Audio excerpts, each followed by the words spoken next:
I've been using Google Classroom in my M3 statistics class.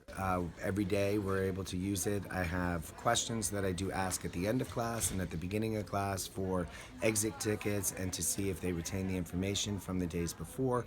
I'm collecting that data to see which students are able to understand the information, and what I'm seeing is a much more a faster response to how they're getting it and assessing whether they know the information that they need to know.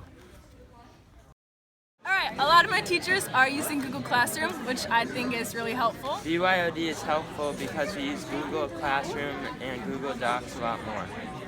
Well, there's more online projects, like you don't make note cards or posters anymore. And instead of having Google Classroom, you now have Moodle online. So we have virtual classrooms now. So we're using, having students use their devices to get on the Moodle and to access material during the class so that they can read and share and look at the calendar to see what kind of upcoming events they have. It's been very helpful with having kids plan and see the assignments that they have to do over the next couple of weeks. Well, in my English class in particular, my teacher has really been using a lot of technology a lot more, using Google Classroom and even grading a lot of things online digitally without actually usually having to hand in a lot of things and having to worry about did we get certain materials or anything. Everything has been digitally and we can access it on the fly usually. It's very, very nice.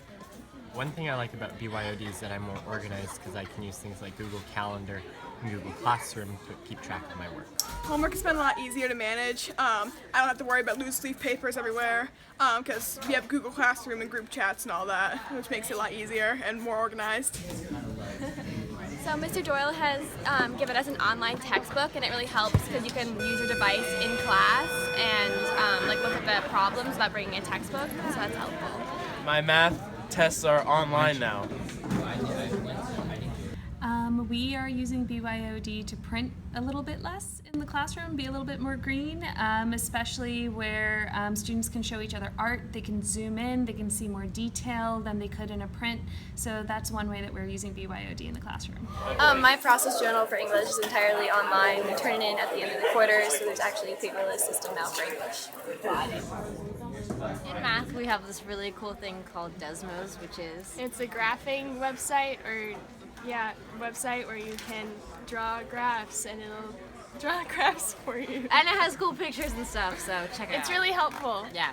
We're using computers in Spanish, we're doing VHL, and in Amstad we're taking notes and writing papers. And So in Spanish class, instead of having to wait to go to the lab, we can just take out our devices and do our homework or go on VHL like Chris said.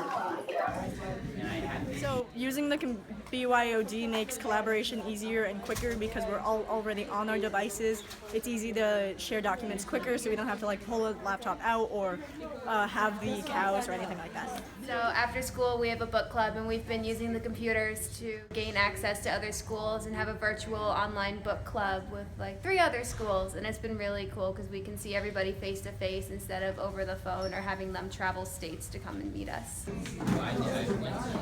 Alright, so BYOD has been helpful because for English, our teacher can just like tell us to use our computers to do the work directly instead of just lecturing us, so class has been much more productive. They keep posting stuff on Google Classroom, so it's very hard to avoid doing work. I use my computer in every single class.